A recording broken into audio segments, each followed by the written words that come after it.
Semua, saya Sister Evelyn untuk Keluaran Laksa pada kali ini ingin berkongsi dengan anda semua pengalaman hidup saya dari tidak mengenali Tuhan kepada mengenali Tuhan melalui satu perkara sahaja, iaitu berbual dengan Tuhan, iaitu perbualan lah. Baik, saya dahulunya seorang yang tidak suka berbual, tidak suka bercakap banyak. Semuanya saya pendam, saya simpan sendiri. Dengan ibu bapa pun saya tidak bercakap, dengan adik-beradik, dengan rakan-rakan sekeliling pun satu soalan, satu dijawab. Satu saja yang mahu dikatakan. Lepas tu berhenti. Selebihnya diam. Dalam berdiam tu pun memang kosong. Tak bercakap pun dalam hati, dalam fikiran pun tidak. Jadi dari pelakuan beginilah juga, tidak berbual dengan sesama manusia.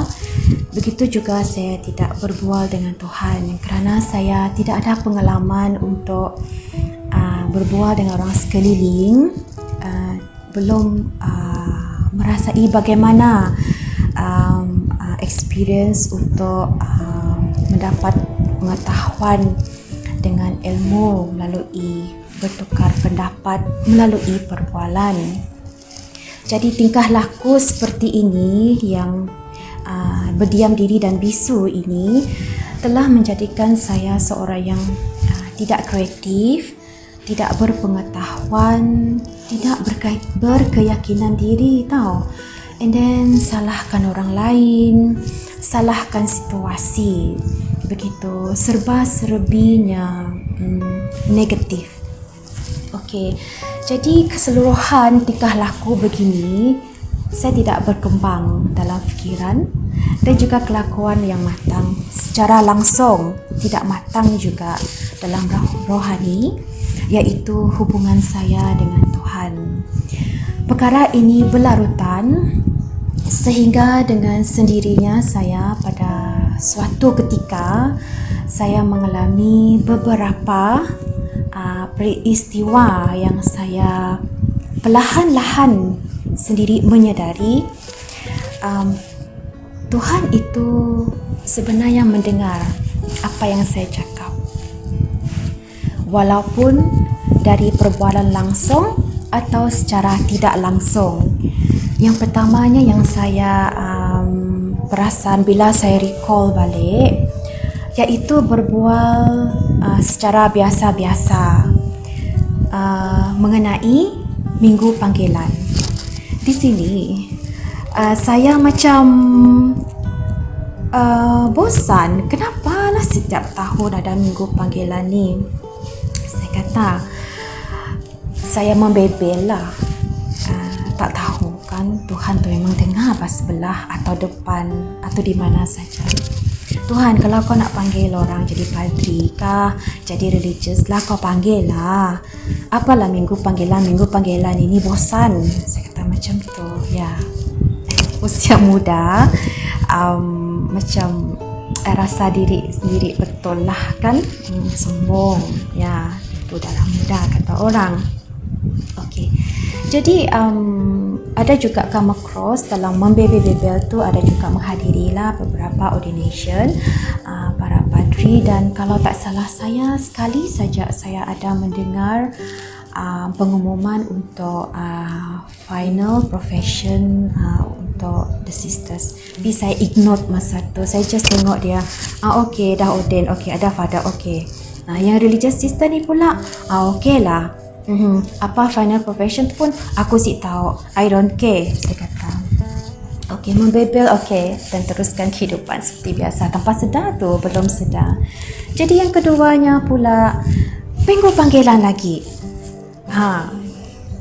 Kan tahun yang seterusnya.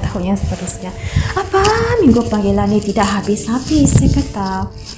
Jadi saya merenung sendiri macam ni. Kalau macam tu, kalau ada selalu sangat minggu panggilan, apa kata kau panggil aku saja kalau betul?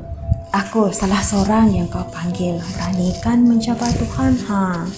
Tengok tu, kalau Tuhan dah bekerja, jangan main. Jadi sekali lagi melalui percakapan ya, dan pastinya itu adalah perbualan secara tidak langsung tanpa saya sedar.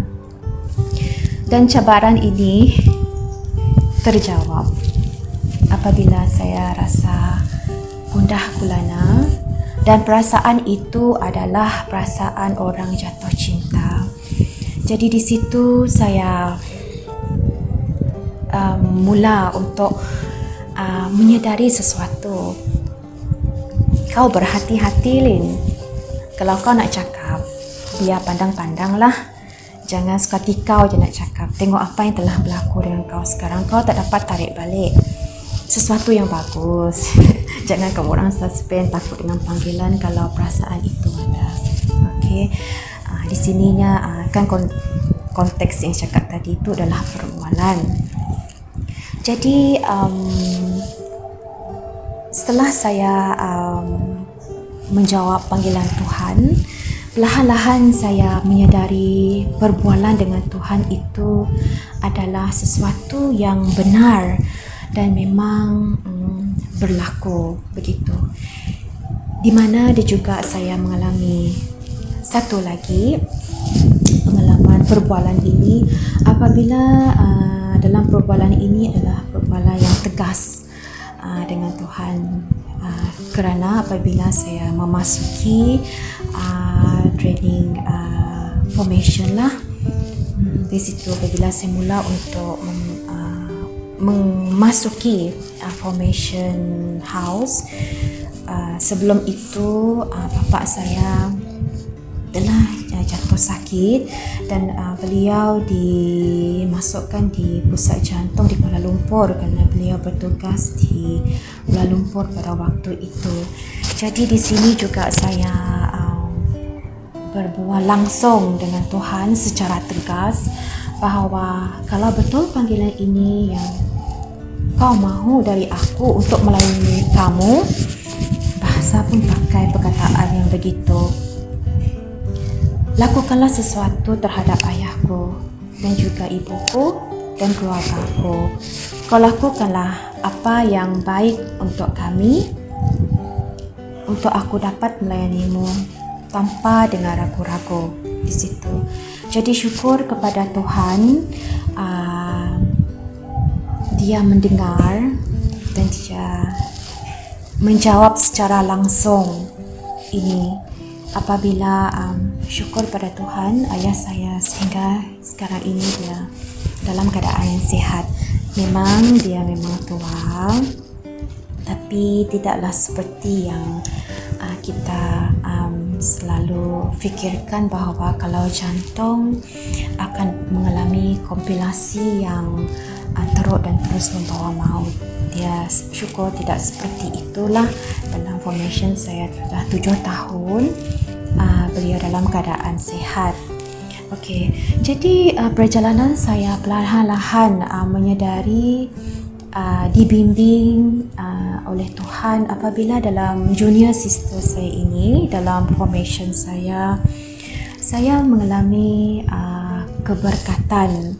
Nah, di sini saya sudah pandai untuk melihat semua perkara dalam keadaan yang positif, dan juga saya dapat merasa bimbingan yang betul dan pastinya oleh Tuhan itu sendiri apabila saya selalu meminta dari dia pun pastinya melalui perbualan kan. Di situ apabila saya sudah melihat sesuatu itu secara positif dan juga secara matang, saya tidak lagi mengadili orang. Saya sudah ada keyakinan diri. Saya juga sudah kreatif untuk melakukan sesuatu. Maksud saya di sini, kalau dahulunya saya nam, kata orang, segala-galanya saya beku macam tu. Jadi saya tidak berkembang, tidak ada kebolehan macam tu kerana tidak ada bertukar pendapat dengan orang sekeliling, kerana saya pendam sendiri, tidak berkongsi, dan saya tertutup, dan orang juga tidak dapat membantu saya kerana saya tertutup. Saya tidak terbuka dalam minda dan hati saya untuk berbual dengan orang lain, sharing, kata orang. Jadi bagaimana orang sekeliling untuk mahu membantu saya? Jadi tanpa bantuan orang sekeliling, dan yang juganya pasti yang saya sudah sedar juga, orang lain hadir dalam kehidupan saya adalah dihantar oleh Tuhan, macam tu. Jadi di sini saya apabila saya sudah mengalami pengalaman dari perbualan ini, saya dapat merasakan bimbingan Tuhan itu yang saya sangat pasti, bimbingan dan juga kekuatan yang Dia bagi dengan saya. Saya sudah yakin dengan diri saya berani bercakap apa saja dengan Tuhan, begitu. Jadi mahupun walaupun saya marah, walaupun saya sedih, saya luahkan segala-galanya dengan Tuhan, kerana perbualan dengan Tuhan ini saya lihatlah, yang saya experience memang yang telus, kata orang, jujur, macam tu. Jadi saya tidak pendam-pendam lagi, dan apabila saya sudah mendapat pengalaman, keberkatan dan wisdom yang begini, saya sudah berani berhadapan dengan ramai orang, dan tidak ada yang negatif lagi pandangan saya terhadap situasi dan juga orang. Dan lebih penting sekali yang saya sedar, saya sudah positif dengan diri saya sendiri. Dan kerana apa? Kerana saya mahu berbual dengan Tuhan.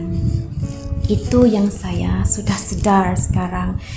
Di dalam formation saya adalah di junior sister ini, saya melihat sudah secara luas dan dalam lagi bahawa tidak ada sesuatu yang lain dapat menguasai melainkan doa yang berbentuk perbualan yang saya experience lah.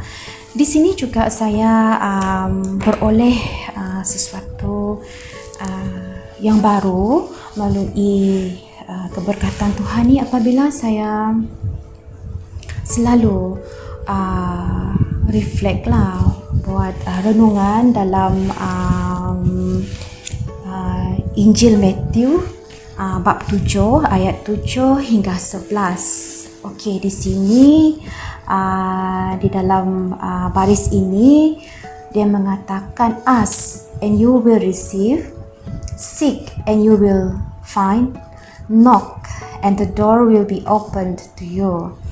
For everyone who asks will receive, and anyone who seeks will find, and the door will be opened to those who knock. Will any of you who are fathers give your son a stone when he asked for bread? Or would you give him a snake when he asked for a fish? As bad as you are, you know how to give good things to your children. How much more then will your Father in heaven give good things for those who asked him?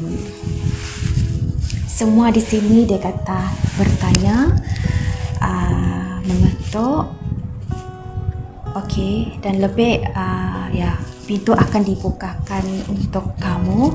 Semua perkataan yang dia gunakan ask, bertanya, dan pastinya kalau bertanya tu memang dalam berbual lah. Dan saya sangat gembira waktu sekarang ini, maksud saya yang terkini, kerana saya sudah mengetahui doa itu adalah perbualan dan perbualan itu adalah doa, dan saya tidak takut lagi untuk